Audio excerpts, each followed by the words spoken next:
बिस्मिल्लाहिर्रहमानिर्रहीम। हमारा टॉपिक है highest common factor, in short HCF कहते हैं इसको। फाइंड करने के मेथड्स वो हम देखेंगे। सबसे पहले हम इसके लिए एक एग्जांपल ले लेते हैं और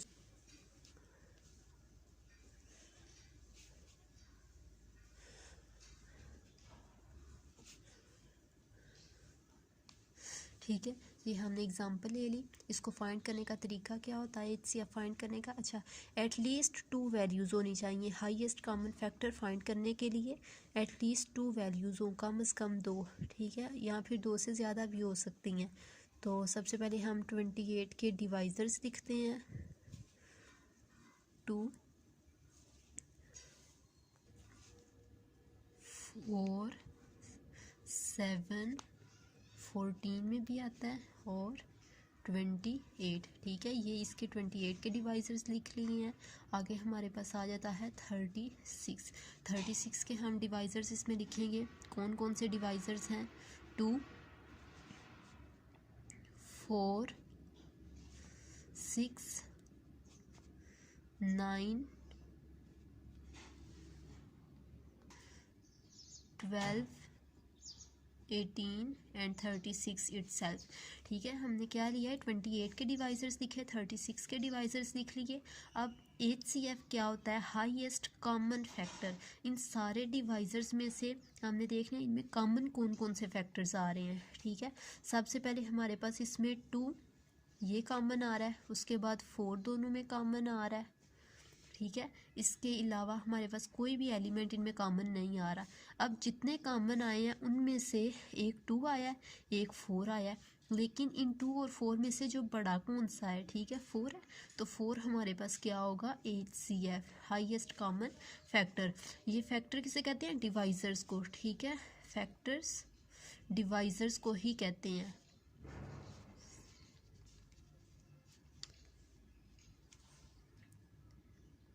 ये थी एटलीस्ट 2 एलिमेंट्स लेने होते हैं। 2 एलिमेंट्स की एग्जांपल हमने ली थी। अब हम इसके लिए 3 एलिमेंट्स की एग्जांपल ले लेते हैं, ठीक है। 12, 18 एंड 42, ठीक है। हमने 3 एलिमेंट्स की एग्जांपल ले लिया है। सबसे पहले हम क्या लिखेंगे? 12 के डिवाइज़र्स लिखेंगे। डिवाइज़र्स का क्या मतलब होता है? ऐसे नंबर जो इस एलिमेंट को, जो गिवन एलिमेंट है उसको पूरा पूरा डिवाइड कर देगा, ठीक है। तो अब यहाँ पर इसको 2 को डिवाइड करने वाले एलिमेंट में सबसे पहले 2 आता है। 2 6 था, 12, 3, 4, 6 एंड 12, ठीक है। उसके बाद 18 के डिवाइज़र्स हम लिखेंगे। 2, 3, 6, 9 और 18 इटसेल्फ। और 42 के डिवाइज़र्स कौन कौन से होंगे? 2, 3, 6, 7, 14, 21 एंड 42 इटसेल्फ, ठीक है। ये डिवाइज़र्स आ गए हमारे पास 42 के। अब इनके कॉमन डिवाइज़र्स कौन से हैं? सबसे पहले हमारे पास इसमें 2 एक कॉमन डिवाइज़र है, उसके बाद 3 कॉमन डिवाइज़र, उसके बाद थर्ड कॉमन डिवाइज़र 6 आ गया। नेक्स्ट हमारे पास कोई भी इनमें कॉमन डिवाइज़र नहीं आया। कॉमन डिवाइज़र्स कौन कौन से आए हैं? 2 और 3। ये 3 टर्म्स के अंदर हमारे पास 2 आया, लेकिन इसको हम 1 टाइम लिखेंगे, 3 और 6। अब ये 3 कॉमन डिवाइज़र्स आए हैं, इन सब में से सबसे बड़ा कौन सा है? 6। तो 6 हमारे पास एचसीएफ है। अब हम मूव करेंगे एचसीएफ को फाइंड करने के लिए। जो 2 मेथड्स होते हैं जो हमने पहले वे किया है जिससे हमने एचसीएफ फाइंड किया है, ये क्या था? सिंपलेस्ट वे, डायरेक्ट हम वैल्यूज़ का फाइंड कर सकते हैं। और ये बेटर होता है अगर हमारे पास स्मॉल वैल्यूज़ दी जाती हैं, उनके लिए ये बेहतर होगा जिसके हम इजीली डिवाइज़र्स फाइंड कर सकते हैं। वैसे होता है जितनी लंबी टर्म होगी, जितनी लॉन्ग टर्म्स होती हैं, उनके डिवाइज़र्स की लिस्ट भी उतनी लंबी आती है। उसके लिए फिर हम दूसरे मेथड्स यूज़ करते हैं। ये स्मॉलेस्ट या लीस्ट वैल्यूज़ के लिए यूज़ होता है मेथड सॉल्व करने का। उसके अलावा बेसिक इसके 2 मेथड्स हैं हमारे पास, प्राइम फैक्टराइजेशन मेथड और दूसरा है लॉन्ग डिवीजन मेथड। सबसे पहले हम प्राइम फैक्टराइजेशन मेथड लेकर उसको सॉल्व करते हैं, एग्जांपल्स लेंगे।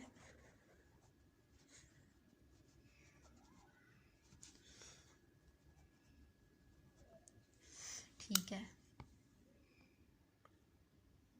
प्राइम फैक्टराइजेशन हम पहले टॉपिक में कर चुके हैं, जिसमें हमने बताया था वो क्यों की जाती है, प्राइम फैक्टर्स फाइंड करने के लिए। ठीक है, यहाँ पर भी हम प्राइम फैक्टराइजेशन ही अप्लाई करते हैं। हम एक एग्जांपल ले लेते हैं। हमने इन टू टर्म्स के HCF फाइंड करना है, तो प्राइम फैक्टराइजेशन का मेथड क्या होता है, सबसे पहले हमने इनको टेबुलर फॉर्म में सॉल्व करना है। टू प्राइम फैक्टर्स, ठीक है, कोशिश करनी होती है यहाँ पर हमारे पास प्राइम एलिमेंट्स आते जाएं। सबसे छोटा प्राइम एलिमेंट कौन सा है, 2। 2 6 द 12, 2 3 द 6, नाउ 3 1 द 3। अब हम इसके अंदर 18 के प्राइम फैक्टराइजेशन करते हैं। 2 9 द 18, 9 एक और नंबर है, इसके लिए प्राइम नंबर कौन सा यूज़ होगा, 3। ठीक है, 2 उसको डिवाइड नहीं करता, 3 प्राइम नंबर लेंगे। 3 3 द 9 एंड 3 1 द 3। हमारे पास क्या आ गई है, ये यहाँ पर 12 के प्राइम फैक्टर्स और यहाँ पर 18 के प्राइम फैक्टर्स आ गए हैं। ठीक है, फैक्टर्स या divisors, 2 multiplied by 2 multiplied by 3, now 2 multiplied by 3 multiplied by 3। ठीक है, ये किसके थे, 18 के। इनके कॉमन डिवाइजर्स को हमने यहाँ पर मार्क कर देना है।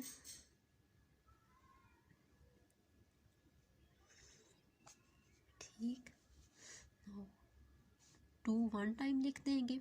ठीक है, कॉमन डिवाइज़र एक ये आ गया और यहाँ पर मल्टीप्लाई करके 3 कॉमन डिवाइज़र आया है, तो ये हमारे पास 6 आ गया, जो कि HCF है, हाईएस्ट कॉमन फैक्टर, जो हमने सिंपल वे। अच्छा, ये जो हम लास्ट में सिंपल मेथड किया है उसके अंदर हमने इसके डिवाइज़र्स लेने हैं और उनको हमने सेपरेट करना है थ्रू कॉमा। ठीक है, डिवाइज़र सारे हम सीक्वेंस से लिख रहे हैं, लेकिन जो हमने इसका मेथड किया है प्राइम फैक्टराइजेशन मेथड, इसके अंदर यहाँ पर हम मल्टीप्लाई यूज़ कर रहे हैं, क्योंकि हमने एट द एंड जो कॉमन डिवाइजर्स इनके आते हैं वो प्राइम होते हैं और उनको मल्टीप्लाई करके HCF लिखना होता है। अच्छा, ये हम दूसरी एक एग्जांपल ले रहे हैं HCF फाइंड करने के लिए प्राइम फैक्टराइजेशन मेथड के थ्रू, और ये हम इसके लिए 3 टर्म्स के लिए 16 54 एंड 84। सबसे पहले हम क्या करेंगे, 16 को प्राइम फैक्टराइजेशन के जरिए सॉल्व करेंगे। 2 least prime number, 2 8 the 16, 2 4 the 8, 2 2 the 4, 2 1 the 2। Now 54, least prime number is 2, 54 एक इवन नंबर है तो 2 54 को डिवाइड करेगा। 2 27 the 54, 27 is an odd number.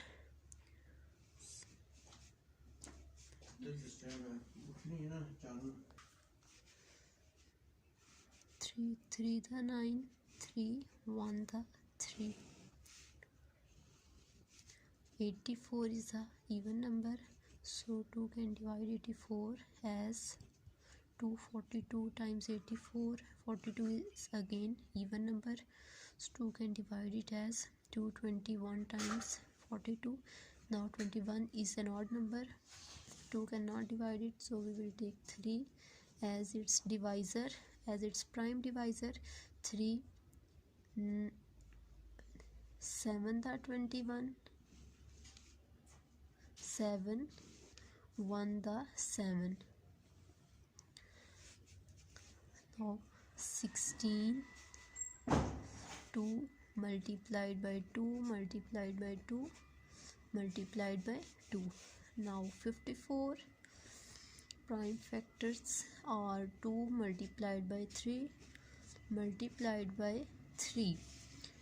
84, list of prime divisors of 84, 7। ठीक है, यहाँ पर सबसे पहले कॉमन डिवाइजर्स कौन से आ रहे हैं, फर्स्ट कॉमन डिवाइज़र, और हमारे पास 2 के अलावा यहाँ पर और कोई तीनों में कॉमन डिवाइज़र नहीं आ रहा, ठीक है। तो यहाँ पर 2 ही हाईएस्ट कॉमन डिवाइज़र या हाईएस्ट कॉमन फैक्टर है, ठीक। तो ये हमारे पास 3 टर्म्स का HCF था। इसी तरह से आपके पास 2, 3, 4 मोर देन 2 टर्म्स इजीली आप फाइंड कर सकते हैं, लेकिन वो टर्म्स जो हैं वो छोटी होनी चाहिए। उनके लिए जो है एक सिंपलेस्ट मेथड हमने किया है, और दूसरा जो है प्राइम फैक्टराइजेशन मेथड, जहाँ पर हम उसके प्राइम फैक्टर्स इजीली फाइंड कर सकते हैं, फिर उनका HCF फाइंड कर सकते हैं। प्राइम फैक्टराइजेशन मेथड, अब सेकंड मेथड है हमारे पास long division method. It is similar to simple division, लेकिन यहाँ पर हमारे पास कुछ चेंजेस आएंगे। ये डिवीजन किस तरह से परफॉर्म करेंगे, इजी मेथड है, इंटरेस्टिंग है, हम उसको स्टार्ट करते हैं। अब हमारे पास लॉन्ग डिवीजन मेथड को ये क्वेश्चन सॉल्व करते हैं हम। ये दूसरा मेथड है HCF फाइंड करने का, ठीक है। इस मेथड में हम कुछ डिविडेंड के तौर पर वैल्यूज़ लेंगे और कुछ हैज़ डिवाइज़र, ठीक है। और बेहतर होता है यहाँ पर हमारे पास एक सीक्वेंस ऑफ वैल्यूज़ दी जाती है, और ये सीक्वेंस किस तरह से है, सबसे हाईएस्ट वैल्यू क्या है इसमें 1353, और फिर सेकंड टर्म आती है 1078, और थर्ड टर्म है 979, ठीक है। तो बहुत से मेथड्स ऐसे होते हैं जहाँ पर हम इनमें से कोई सी भी टर्म्स कॉमन ले तो हमारे पास आंसर ठीक आ सकता है, लेकिन इसमें बेटर वे ये होता है हम सीक्वेंशली वैल्यूज़ को रिट्रीव करें, ताकि क्वेश्चन जो है वो इजी वे में सॉल्व हो सके और लॉजिकल भी हो। जैसे सबसे बड़े हमारे पास वैल्यू इसमें कौन कौन सी हैं, 1353 एंड 1078, ठीक है। तो बेहतर है हम इसके अंदर से इन 2 वैल्यूज़ को लेकर आपस पहले सॉल्व करें, एक डिविडेंड और जो दूसरी वैल्यू होगी एज अ डिवाइज़र हम उसको यूज़ करेंगे। सबसे पहले हम इसमें सॉल्व करते हैं। 1353 is greater than 1078, so we will take 1353 as dividend and 1078 as divisor. Now 1078 1 times 1078, क्योंकि 2 टाइम्स ये बड़ा हो जाएगा, 2000 से अबाव चला जाएगा, 1353। नाउ 1353 माइनस 1078, 1353 माइनस 1078, 275 माइनस, अब यहाँ पर हमारे पास 275 एज अ डिवाइज़र यूज़ होगा, ठीक। इन दोनों का डिफरेंस 275 आंसर आया। अब जो हमने फर्स्ट टर्म के अंदर एज डिवाइज़र लिया था, अब सेकंड स्टेप के अंदर हमारे पास 1078 एज डिविडेंड यूज़ होगा, ठीक है। 1078, अब 275 पे हमने 1078 को डिवाइड करना है, ठीक। 275 4 टाइम्स करें तो 1100 आ जाता है, ठीक है। तो 275 3 टाइम्स 825, ठीक है। अब यहाँ पर हम इसको सब्ट्रैक्ट करेंगे, 1078 माइनस 825, 253 हमारे पास इन दोनों का डिफरेंस आया। अब ये एज अ डिवाइज़र यूज़ होगा फॉर डिविडेंड एज 275, जो पहले सेकंड स्टेप के अंदर जो डिवाइज़र था, अब थर्ड स्टेप के अंदर वो डिविडेंड होगा, और जो इसके कॉरस्पॉन्डिंग वैल्यूज़ का डिफरेंस था वो एज अ डिवाइज़र यूज़ होगा। 253 divides 1 times 275 as 275 minus 253, 22.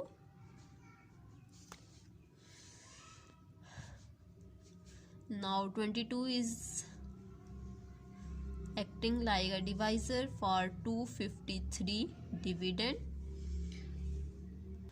22 11 times 242 minus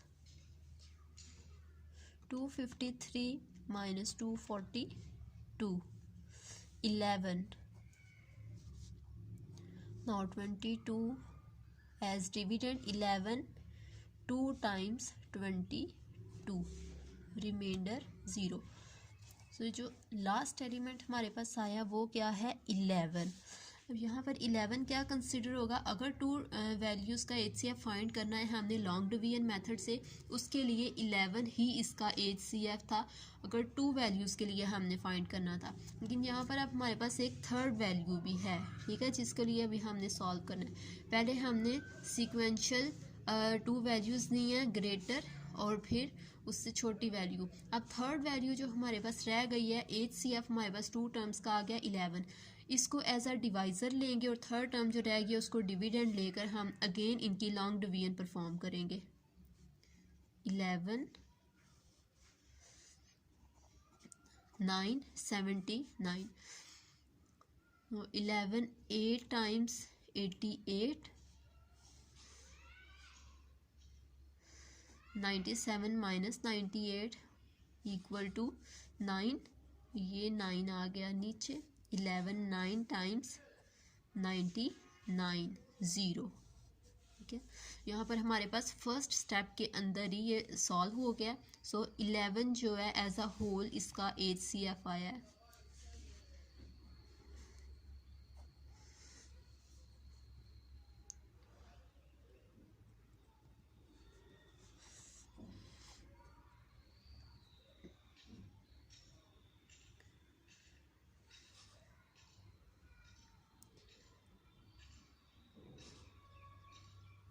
ये था हमारा आज का लेक्चर। HCF फाइंड करने के हमने मेथड्स सीखे हैं। अगर आपका कोई क्वेश्चन हो तो कमेंट बॉक्स में आप पूछ सकते हैं।